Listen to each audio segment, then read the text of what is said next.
talked about listening as far as it relates to motherhood. This week I have Bre here with me, and we are going to talk about Chillun, raising Chillun. Because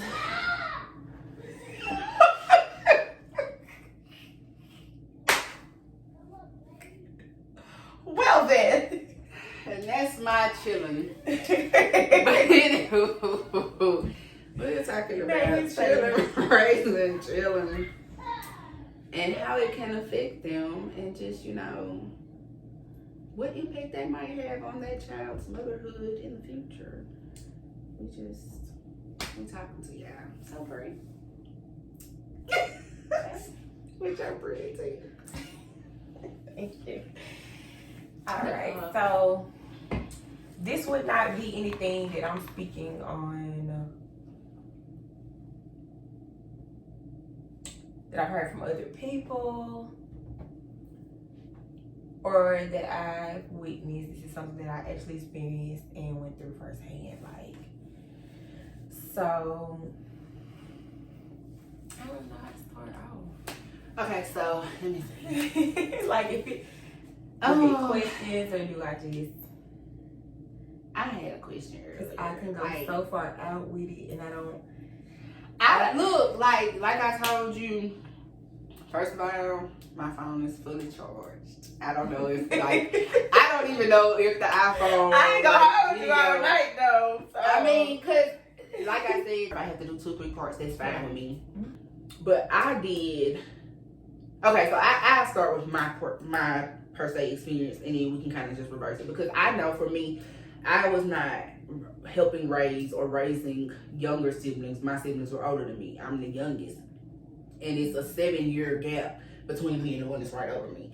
So for me, that dynamic of me like mothering her, because I just, with everything that happened in my childhood, I grew up real fast anyway, even being the youngest, because it all happened during my childhood. Like the others were in their teens, and my brother was grown by the time.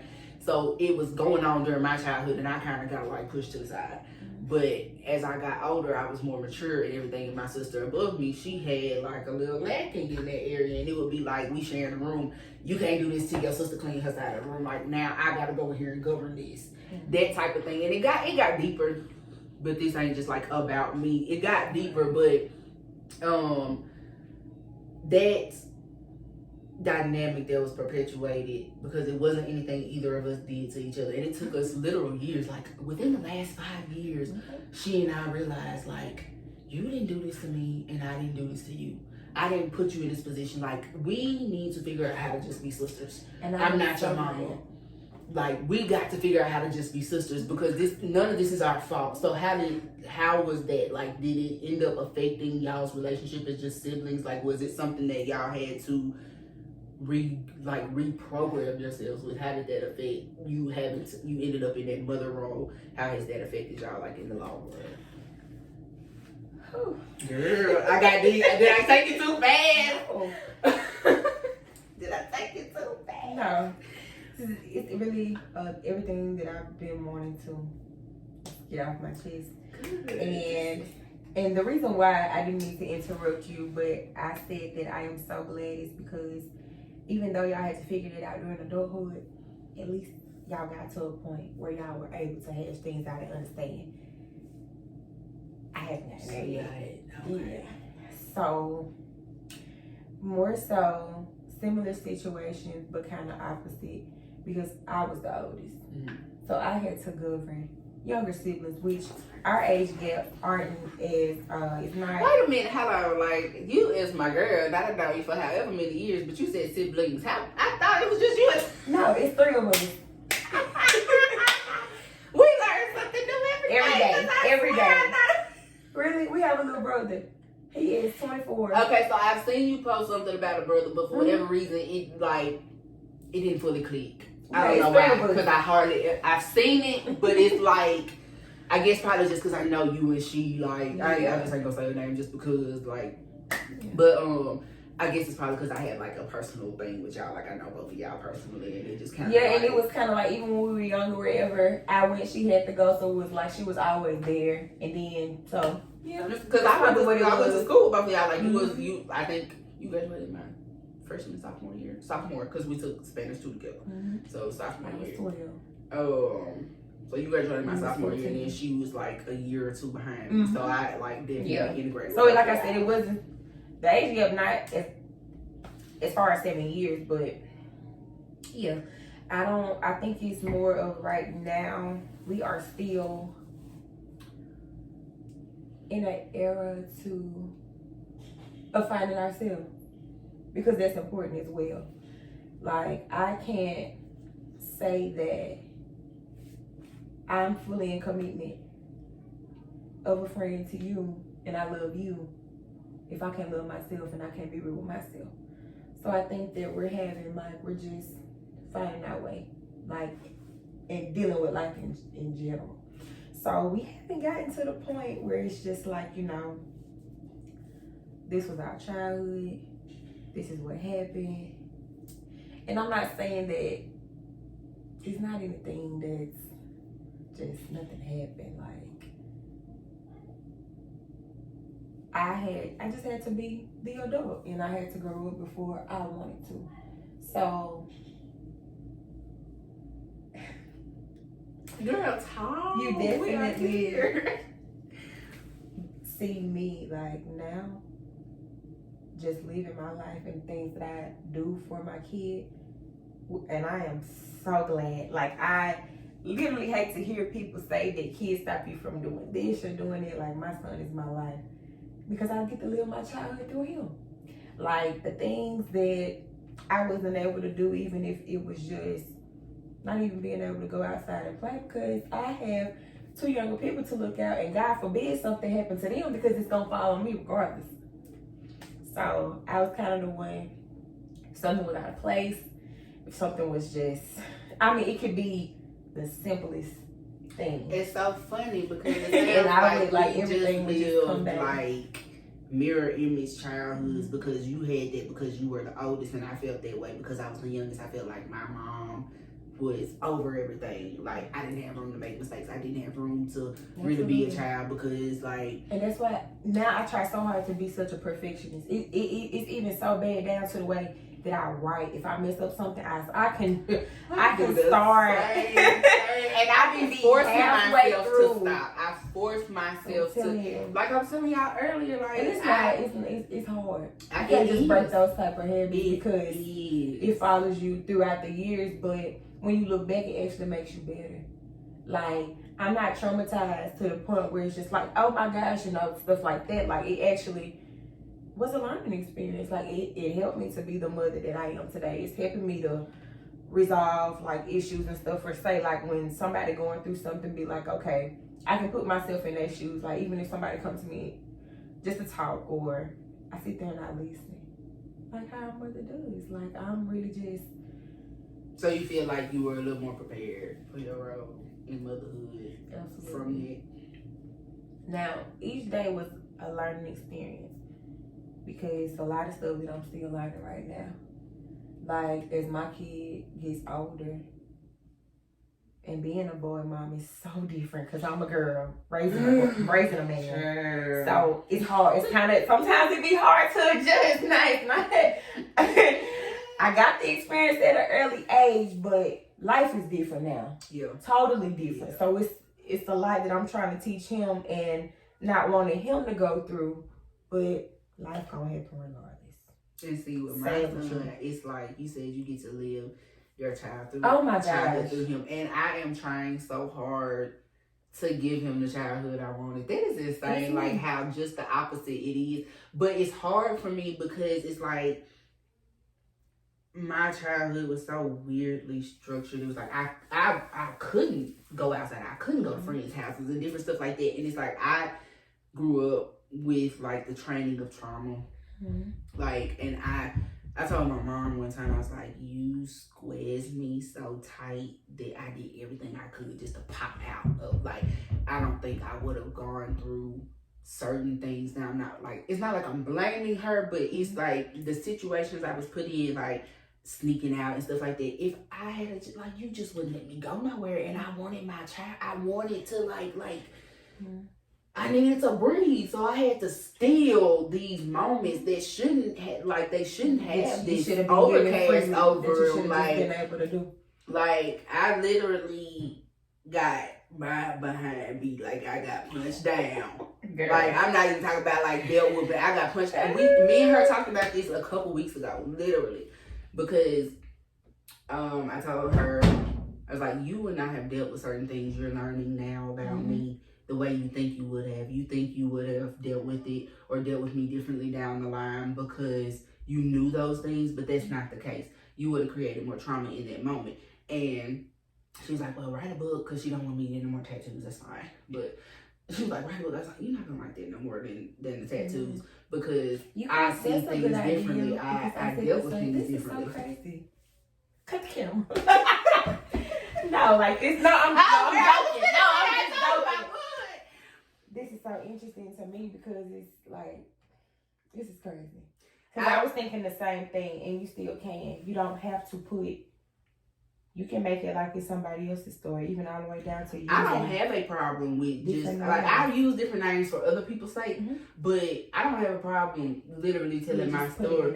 Because, and I told her, I was like, you're just going to see things different. And she asked me for an example, and that's literally the example I gave her. I had this teacher, which granted, I deserved my butt whooping, I deserved a punishment or something. But I told her, and I said, I get that. But I did not, for going to a park with my friends for a summer little thing at the little water park up there by Central Office. Went up there, and when she found out I had gone up there, she told me not to go. But all my other friends were going. At that time, I'm in 6th grade. I didn't understand why I couldn't. I'm right down the road anyway. So I walked up there, and I don't think that they realized that they robbed us from those moments. She came home, and I'm talking about punching me down. I'm 12. I'm like, please stop, begging you to stop. And you felt like that was justified because I disobeyed you. Fine, I deserved something, but I did not. So in that moment, I started fearing my mom. Like, I didn't want you, I was scared for you to touch me because I didn't know how you were going to touch me. Like, that affected me so deeply. Girl, anything that was accessible, this nail polish would have been upside my head. I'm telling you, like, I got girl, I got my first pair of Chucks thrown at me. She broke the remote on my head. It's fine, I get it. I know what you mean. That's why I was like, you saw these things as okay.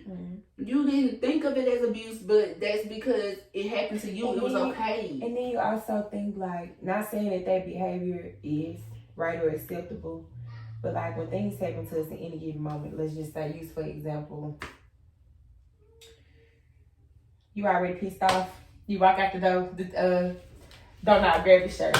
Oh yeah. I mean, you just go off, and it's just like, not even. It just couldn't get that big of a deal, so we can't say like.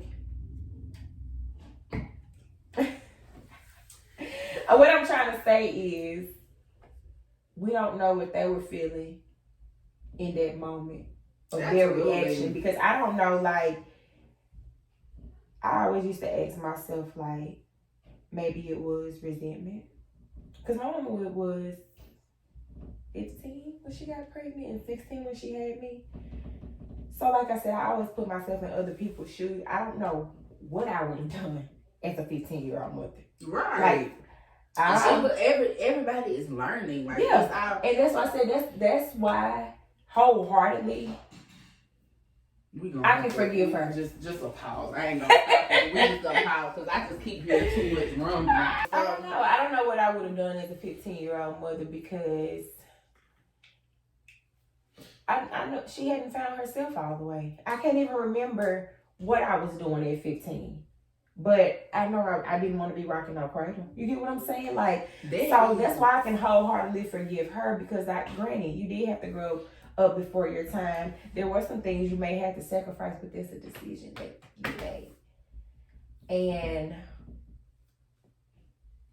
sometimes you just gotta go with the flow. Like, I haven't made the best choices when it came to a lot of stuff, but when it came for the day that I knew it was my bed and I had to lay in it, I had to take responsibility and just own it. Like, yes. I can't be mad at nobody but myself. So that's the only other turnaround still to this day after all these years that I would have, because for a while I had to start blaming myself. Well, maybe if I didn't do that, but I could still dot every I and cross every T. And I would still feel like I wasn't good enough, and I still I battle with that now. So it can follow you. And I hate when people say, oh, you try to break generational curses and this and that, but when it's something ongoing like that for years and it doesn't stop, and then they have the first one and they turn around a couple years later and here comes another one, you're just adding to it. So I'm thankful that it was just 3 of us, but it was a lot I had to sacrifice too as a young adult that I wasn't ready for. So now I'm having to do the things that a mother should do. I'm having to do, like, set aside things that I really want to do. Because I do want to go out with my friends. I want to go spend a night. I want to do this and I want to do that. But I can't because I got to clean up. I have to watch 2 other people, 3 people, because myself plus them. You get what I'm saying? Like, I got to make sure what I'm doing is not jeopardizing anything to do with the house or just anything that way, so nothing falls back on me. So that's why I'm trying to stack everything. I'm trying to do this and I'm trying to do this. But I can honestly say that it really has prepared me. Like, my house stay in order. I ain't never had no nasty house. I'm a wash them down. I'm a clean up. I'm a clean a house, baby. Anybody, kids that's ever been around me, they be safe. Like, my friends let their kids come over there, baby, I'm bathing them. I'm doing the whole nine. Not to say, I said don't put me to shame, but I just don't want nobody to get comfortable feeling like my house be nasty, like, because it don't. No, it don't. The only thing, now, that's just stuff like, that I had to do, so I came accustomed wiping down. And I even washing walls, yes, wiping down countertops. Yes, you know, yes, absolutely. I'm pretty clean every time I clean up. Like, I have learned. I'm not saying it's the opposite. Like, I still have my moments in my mind, but absolutely, for me to kind of reprogram, my process has been to give myself grace. Just to give myself grace. Like, if it's some dishes in my sink now. Mm-hmm. Like, that's bothering me in the back of my mind, but at the same time, like, I just, and that's what made me feel like I was missing the mark all the time. Like, if I didn't want to, like, if I ended up not doing something, or I gotta stay up till 2 or 3 o'clock in the morning because the clothes gotta be folded. Oh my God, that's like, me, and I'm gonna still get up and go to work, and I'm gonna be here for 8 I have started like the same. It's kind of like the same way. I'm taking my freedom from my mama. I'm taking it from myself. Like, I'm taking that grace for myself. Like, if I know I'm dog tired, and it's just 1 or 2 things, I'll do it tomorrow. And it's, you know what's so crazy, because we'll do it for other people, but when it comes to ourselves, like, we just want to beat ourselves down. And I understand where you're coming from, because I struggle with it too. Like, I will sit up, if that shit, like, it just bothers me. I would not be able to sleep comfortably in my bed until I make sure, like, what I did is done. And then here I am at work, literally about to pass out because I haven't slept. It is a process. I can barely function. I have learned. I don't want to be bothered. I just really want to go through this 8 hours, and I want to go home because I'm so drained. And see, that's like, it's so hard to juggle that, because it's like, you're still, if you don't do it in the spirit of giving yourself grace, and I want you to think about that, I want you to give yourself grace, because if you don't do it in the spirit of giving yourself grace, whether it's at work or at home, you're going to still be feeling like you're missing the mark. You still going to feel like you're incomplete. And I just want you to look at me when I say this. You are complete. Like, you are literally one of the most pure human beings I know. Like, for us to have this other Bre type situation, like, I promise you, like, I feel honored to have, like, that type of, and it's so crazy to me, because it just, I don't even know exactly, like, I feel like I blinked and we was close. Because we went from talking occasionally in Spanish class to, like, I just remember being at Southwest, You standing there talking to somebody. I was with my sister, and I just was kind of looking, and I hollered out, "Other Bre," and he was like, "Other Bre," and that's the funny part is we had never called each other that before, right? And it just stuck. But we was on one and it was like boom, yep. And it's been like that ever since. Like if it could be a year later and we could not talk, and I would still feel comfortable coming to you and spilling my guts because I know that you have that type of solidarity, that you are that type of person. So I never want you to feel like you missing the mark, and I want you to really start giving yourself to you, at least portions if you don't do it, but bit by bit, just start giving yourself to you, like, because you deserve it. Yeah. You deserve it. Outside of just having your phone on do not disturb all the time. Like, you gotta go there. Like, but because the thing about it is you cannot be disturbed by everybody else, but if you're disturbing you, it doesn't matter. It doesn't matter who you block out. If you're not blocking out what those people, the weeds that they have planted in your garden, like, you got to dig them up. Gotta get rid of them. And it's not. And it's so crazy how these things like this are able to follow us into adulthood. That's why I hate when people say, "Oh, you don't talk about a situation that you've never been in or experienced firsthand," because you just don't know. Like, you just don't know. Like, I would never judge somebody else's situation because I done been through a lot myself. So I'll be an ear to listen, but I can't give you no feedback, especially if it's negative. Like, because I do feel like I'm at that do not disturb era. I'm losing people. I lost a lot of people. I still care about, but I just feel like it's my turn. Like, it's time for me to love myself. And even if it's the people that's in my corner, if it's this many, like, if I can see them like this, that's fine with me. Because sometimes extra baggage is not absolutely quality over quantity. Like, it's quality over quantity.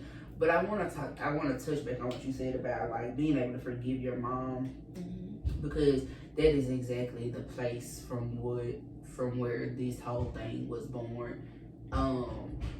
And that's what I want to give a perspective on for, like, because I call it mother lover, but I know it's other parents, it's single parents, it's parents that aren't single parents. Like, it's about, at the core, it's about parenting. Right. It's just pretty much mother lover, because how it literally came about, I was like, I want to start a podcast. I've been thinking about this. I just don't know what I would talk about. And my coworker was like, you should talk about, like, the dynamic and the change, like, the growth that's been going on with you and your mom. Because I work at a clinic as a therapist, and we the only two there, pretty much. And so we talked a lot, and he was like, I have seen, like, over this last few months, just a whole different shift in everything. And I love that for you. It's girl, I love a noticeable glow, like, not to the point where you in people's face with it, but to where you're changing, like, within. Like, it's the light, and I love it. It's the light that shines out of me, baby. Because when I asked you, like, what was it, I was serious. Whether if it was a relationship with God, whether if it was an individual, like, whatever it was, and if that's what you're feeding off of, and that's what's helping you out, baby, stick with it. It is really like, it's like, I don't know how to put it together, but I just know, like, if I never believed before when people would tell me that I have a dynamic testimony, like, I really know now, or I'm at least starting to believe it, like, it's gonna make a difference. Like, I'm working on a lot of different things right now, everything that God is, and they can act like they don't see you, but they see you. They see you out, but y'all see you. But everything and the reason I know it's coming back around is all God, and it's all supposed to be happening, is because it's all feeding off of each other. Like, nothing is clashing. It's just it's all. It's like the pieces are coming together. I struggle. That's why I was like, just pray about it and just kind of think, like, don't rush yourself on your business name, because it has been like 6 years I've been going back and forth. I changed it multiple times. I got 3 different logos, paid for 3 different logos to be made with different names. But couple months ago, I was journaling, and I just was like, I don't even know why I'm writing. I don't really have anything to talk about. But I feel like I just thank God for all the peace, even when everything feels like it's falling to pieces. And that's it. Pieces of peace. That's my business name, because I do so much. I paint, I make the waist beads, I do the upcycling, the clothes, whatever else. And even now with the ebooks and stuff, like pieces of peace. Like it's just, and that's the puzzle pieces are coming together to create peace. And so it's just like everything is just, I like that too, falling together. And I'm just actually like I'm just like, God, because I always wanted to keep, I was always trying to put Bre in there somewhere and relate it to my name, like, and God was just like, it ain't about you. It's about what I'm giving you. It's about what you got from me. And I'm telling you, I am telling you, it has been a journey, but learning for us as children, for us as children raising children, because I said it, like, I feel like my mama woke up for 40 years. My brother just turned, well, he'll be 40 at the end of this month.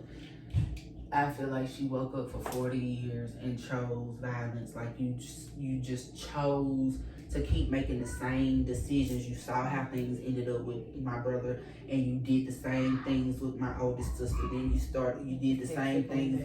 You might have changed a little bit. You might have added a recipe or took something out, but you was cooking the same thing. Cooking the same thing and constantly getting horrible results. Like, all four of us tried to commit suicide at some point. Multiple times. Like, me and my sisters, multiple times. Like, something somewhere is off, but I got older and I got wiser, and I saw what was off. This mental, emotional, like, this didn't start with you. It came from grandma, and grandma got it from great grandma. Like, it came, but the thing about it is, and my mom has a point, life is but a choice of chance. Right. But you took a chance and made a choice, and you made the same one every time. So it's like, I wake up and I find myself, the thing I think would have been different, even from their generation or the grandparents' generation to the parents' generation, would have been if somebody would have taken the time to think like we are starting to think as parents. Like, maybe it gotta stop. Like, not even maybe this gotta stop, but maybe I didn't do that right. Like, maybe I didn't say that right to you. Maybe because you'll tell me it's not what you say, it's how you say it. If I say something to you and you say, I ain't worried about the attitude, watch your attitude. I didn't have an attitude. Well, you may not have meant to, but you did. That's how it came out. You may not have meant to hurt my feelings, but you did. So it's simply about saying, I understand that your feelings were hurt. Acknowledge it. Like, acknowledge it. I understand your feelings were hurt. That's not what I intended, but this statement was factual. There's facts here. This needs to be done, or whatever else. But I do apologize. I recognize that you're a person. It could all be something, because that's how I am now. I would stop myself dead in my tracks, and I would ask my baby, like, how did he feel about that? And I am not too big. I am so apologetic, because sometimes I need to hear it. We're not always right. No, even though we the parent. Like, yeah, it's true. We have them, we take care of them, we do everything for them, but that's kind of what we're supposed to do. Like, I did everything I did everything I wanted to do to get you. Exactly. So of course I gotta do everything I need to do to keep you here. Like, because I told my mama not too long ago, I was like, baby, y'all knew y'all didn't love each other no more. Y'all could have stopped punching. Ain't nobody told you to do that. Like, when I tell you, we be having why was you hooshie-cooing with a man that didn't love you no more, girl? Get up. That's what I said. Like, sometimes you have to, like, is it resentment? Is it, like, what is it that they experiencing or what they going through? Yeah. That kind of trickles down and has an effect on us, even though it's not our fault. But, like, some people feel like because they're the adult, regardless of what they say or what they do, it's right automatically. Oh, she love to tell me something. My papa used to tell her, it don't matter how old you get, I'll always be as many years older than you as I was the day you was born. Okay, that don't mean that your capacity to learn should stop. Like, you should be teachable. Even when you really boil it down, even Jesus was teachable. Because he was already, I don't know it, or at least, like, I mean, even he had moments where he had to realize, like, okay, I gotta recheck myself. I gotta go back to God and ask him, like, if it not be my cup, like, please take this cup from me. But I understand that at the end of the day, your will gotta be done. I understand because it's a greater purpose. Like, this is something I gotta. So we're not gonna be here one day. That's the harsh reality of things. Absolutely. Like, so how are we setting them up for life? What are we doing? And God forbid my son be 30 and still traumatized from shit that I did. Oh, be scared. Like, I ran across a Facebook memory. that I posted, and I was like, I really want to do. I said something similar to what I'm just saying now. Like, I want to wake up every day. I'm not the best mom, but I wake up every day trying to be better, because I do not want my child to be almost 30 and afraid of what his mama is gonna say, or afraid of how can't even come to me correctly because of the way I yell or I do things, or I look at things that he do. Like not saying that kids keep note of that, but they kind of do. Yeah, they'll never forget the way you made them feel or the way you reacted. Like, if you blew that out of proportion, you think I'm finna come to you again the next time? I'ma just keep it to myself. Like, and then that sets them up for failure, honestly. Because if they not able to talk to nobody in this world, we should be their safe place. As a mother, that's why I tell, like, I mentioned it in the last episode, like, I try my best not to tell Kason I don't care. Because that's something that... Girl, even if he's saying the darnest things, I just sit there like I be all ears. But I'm not gonna lie, like, if you want to talk about it, I'll listen. And not even, I listen, but you know, I got a 2-year-old, you got an 8-year-old, we got totally different because of situations right now. I mean, but some things you do learn to tune out now. Over the years, there will come some things that be like, I'll be like, yeah, baby. Like, But I'm saying, like, it's even easier to follow anything that he's saying, because he's at a more eloquent stage, like, Kason talk good and everything, but sometimes it just don't be making no sense. Like, we might have a full-on conversation one minute, and then the next minute he's talking gibberish. It's just like, and I'm like, that's amazing. But not even just like in situations of where he's talking to me, but like, I don't want to do this, or I don't want to do that, or da da da da, or this is that and that. Like, I don't just like, I don't care about that. Like, I'm not like, maybe I'm not concerned about that right now. Like, okay, for the 50th time, like, we've been going to school, like, all this time, you know, you wake up in the morning, you gotta get up. I don't want to go to school. Like, we don't wake up every morning and do the same thing. Oh my God. But like, I don't care. Like, I understand you don't want to go to school, but baby, that's just what's going on right now. Like, this is what we have to do. So we're in that right now. So, with baseball, oh my gosh, it's hard. I leave work and I go straight to the field. Like, we leave at whatever time we leave, and we go home and we try to piece things together. So sometimes I feel like throughout the week that I could do more, but I'm so dang tired and drawn out, and I be feeling like I'm robbing him of family time. That's like, that mom guilt, that's that working mom guilt. I be feeling the same way. And I try to, like, we come in, and I'm trying to keep Casey's schedule to some extent. Yes. And then you don't, like, it's literally some nights when we leave that field, the only thing we have room to do is eat, take a bath, and go to sleep. And like I said, I feel like I was robbing him from spending time. Like, on the way home, I'm asking him, like, you know, how his day was and stuff. That type of stuff shouldn't be rushed, because the intimacy of just, like, knowing about your kid and how their day was, like, that be meaning so much to me, because my baby is 2nd grade, so it's a lot of stuff that he's experiencing, a lot of stuff that he's experiencing for the first time. He's liking girls, so his life is interesting. Like, it's a lot of stuff. Like, I want to know everything. And these are the times, because that's so, exactly. I hate to say malleable, like, you, I mean, but it is you working with, you know, you working with some things and you teaching them, and the stuff that you teach them now, like, my nieces are going to be 9, and when they were about 2, because they're twins, and they so when they were about 2 or 3, whenever I came back from Houston, they would just argue and whine and fuss and just, it was like, look, be loving or be nothing. And I started telling them that when they would argue or when they would act out or just do like, because like when you read that, look, I'm in my Bible, I don't know it like that, but it's Corinthians, it's one of them. But when you read the passage in Corinthians about what all love is kind, love is patient, it does not boast, it's so many things that love is, that if you're not being loving, you're basically really nothing. Like, you really might as well just be. Because that's God. Like, God is love. So, yeah. I started telling them that, and even now, they remember that. It's like, be loving or be nothing. And I'm telling be loving or nothing. Yes, ma'am. And they go and they figure it out, because these are the times. Like, we need to be drilling the most important stuff into them, because yeah, I can. What I really do want to say is,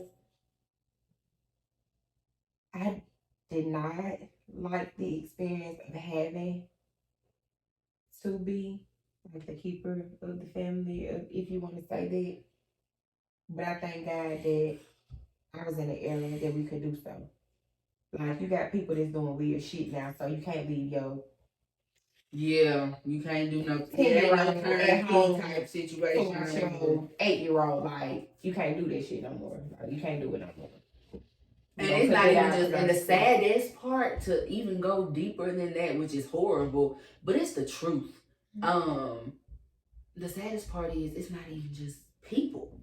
It's family that's doing weird stuff now. Like, cause you can't necessarily, if you got sisters being abused by brothers and brothers being abused by brothers and sisters abusing sisters, like, it's happening. Absolutely. It's happening. Like, kids are way more exposed. The things that they maybe not being open to in their home, and maybe things that they are exposed to, because, okay, if you tell if he have to figure out, we're not gonna say nothing, we're gonna bet that out. Nah, but his name. Okay, well, if he don't know, because it's my baby, and he experienced that on his own. So now it's a learning experience for the next time. But had you told him, stay away from this, so this gonna be hot, he would have known to never even go closer to it. But or a kid being a kid, maybe adventurous is the point. But you get what I'm saying. He can't say I wasn't. I didn't have. You didn't already tell him. Because this is okay. So I'm like 8 or 9. Like, yes, I'm young. Okay.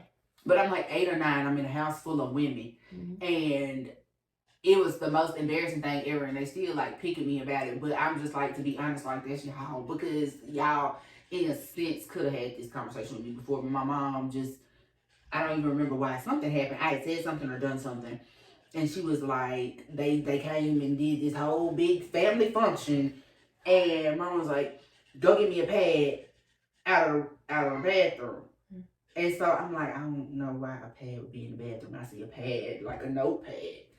Well, on her bedside table, and I brought her. I didn't even know what a pad was. Like 8 or 9, you should already kind of be having those conversations. Like, it was now, and then on top of that, the types of conversations that need to be had about things that are even with, if they come to you and they ask you, like, you need to have the real conversations. Like, we just don't, well, what is sex? Sex is bad, don't do it till you married. No. Right. No. Because the forbidden fruit, like, now they turn, not even just that, you turning Adams into Eves, you turning Eve into even more Eve, because now they're curious. Now as soon as the serpent come and tell them, like, oh no, I had sex and it was good, well now I want to see what it's about. Like, because you're not really talking to your children, like, you're not really breaking it down and putting it in their face, like the generation my mom came from is like, they wanted to be held in sainthood, like nothing was wrong. And I'm like, you ain't always been going to the altar and lifting holy hands. You were speaking in some tongues, but they weren't of the spirit. It's something like, it's be real. Reality of it, like, it's life. Again, if we're gonna be anything, please be for real. And you have to think about, like you said, your kids, like, your baby won't always be 2, my baby won't always be 8. They have to grow up. They are gonna experience some things we might as well set them up for I what would they rather you should learn do. it here Exactly. more easily than the world. And it's so hard. And like, thank God for you having that help on the male side. Like, it is so hard trying to balance, like, being stern with him, with not being too hard and like knocking everything out of him, but also trying to build him up with the tools to be a man in this world. Like, it is insane. Because I parent my way for 30 days. He's absent during that moment, and it's just some things where like I want to still give him. I want the love and the affection and stuff like that too, but I still like I'm gonna be on you to let you know like this is what we're gonna do. This is what we're not gonna do. Like, but I don't want him to get so caught up on my way of doing things because he's a man. Like, he's going to grow up to be a man. Right. So that's the thing that I want to set him up for. But I don't want for him to be like people in my past that are like so not in tune with their emotions and they just treat everybody around them like trash. God forbid that. So I don't want to beat him with a brick and say, you gotta be tough and you gotta do this and you gotta do that. Like, be open, know who you are. It's okay. Okay, men don't cry. Who said that? Like, that's what's wrong with some people now. Like, Jesus, please. My gosh. Like, who made that up? Like, you are not tougher than you can still feel your emotions and still be masculine. Absolutely. I really feel like people take words and then they add they go Professor X and they start adding this and adding that, and then they end up with like these Powerpuff words that's just so big and scary, and it's just like, who tells you that was what that meant? Like, how do we even know that the word light means light? I mean, like, how do we even know what day is? How do we even know what season? How do we really know? Everything is just about what works for you. Like, everything is just about what works for you, because in order to know what a woman is or what she should be or what a man is or what they should be, you have to have roles. Like, I was talking to my sister, these folks, and we're not even talking about fully mothers anymore, but that's fine. This is what we're here for. Dynamic conversation. But the thing about it is, everybody, which even me, I'm gonna put myself out there, to some extent I want to be a housewife. I want to sit down and be kept, but in the same breath, female that's just like, oh, I could never let a man take care of me. But the thing about it is, I also know you well enough to know that you gonna have some sort of get up and go about you. Like, you not just gonna fully sit down all the time, and you not gonna fully sit down. Cause my work is Monday through Friday. So like, even on the weekends, I just be like, I'm just here. And it's not even just that. Being taken care of looks different for everybody. Yeah. Your being taken care of might not be a sit-at-home wife. Right. You might want to be taken care of to the point where you're able to relax in doing your business and only focusing on your business. I want to relax being feminine. I want to make sure that the male is achieving being masculine. That way I can stay soft, but being masculine in a form to where he can be soft as well.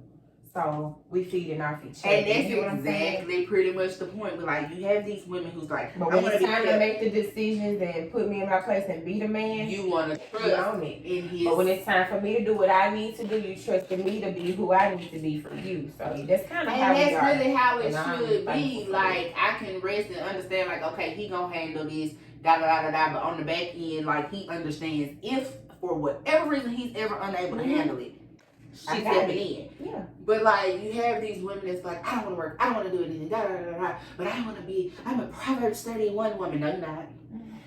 No, you're not. Like, you're not.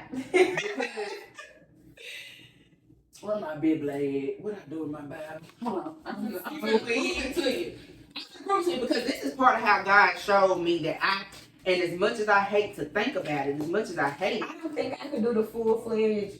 I can only do it for so long. Because it starts to irritate me. It's alright, because I'm going to debunk what you even think you would be doing. Because I'm telling you, I have been working on me. I had started getting weary in my weight because I pray every now and then for my husband, like at least once or twice a week. I pray, God I hope that wherever he is, you're helping him with what he needs to be helped with, and you know, like you creating the man that he's supposed to be for our household, that you're working with him on his own healing and da da da da da, whatever else, and that when we meet each other, we know each other, because like that way y'all don't we don't end up, you know, running past each other, that type of thing. But I also pray God make me the wife that is deserving of him, because I don't just need to deserve him. Right. That's why I say it. You know, like we need to be able to fuel each other, like actually be a team. Like I had somebody ask me, "What you think you gonna be in how you think you be in an argument whenever you do get in a relationship?" I don't want to think about that, because I want, like, it might sound so crazy, but he says come to him with prayer and supplication about what you want, and at the end of the day, he already know. He already know. But when you come to him, be specific. I don't want to have arguments. We can have intellectual disagreements. We can have conversations and have difference of opinions and find a middle ground. Like, we don't have to argue to do that. I shouldn't be sitting here thinking about it. You should be able to, because see where I'm at now, it's okay for us to agree to disagree. Like, you're not gonna agree with everything that your partner does or how they said or how they do it. What matters is when you find that medium and y'all come together and it's just water under the bridge and y'all can move forward. You can sleep at night, he can still hold you. If you get what I'm saying? Like, I was listening to another podcast. I hate anything that's problematic, like I really do. If we can't find the medium, like if we can't come together and find a resolution, then it's really just like, what are we doing? I was listening to another podcast and she was talking about the difference between compromise and sacrifice. And compromise is used as a noun, as the thing that is the agreement ends up being. And it's also used as a verb, as to be able to do it. But she was like, if you're compromising in a relationship more than you're sacrificing, a sacrifice is something you're willing to let go of. A sacrifice is something that you understand, or you feel like for the greater good, it would not cause you as much disdain or as much negative reaction as it would to lose whatever you're sacrificing for. So if you're in a relationship and you're compromising more than you're sacrificing, like, that's not the relationship for you. Because then it's going to start to drain you, because you're going to feel like because you're changing yourself. It's not what you really want to do. It's not really where you want to be.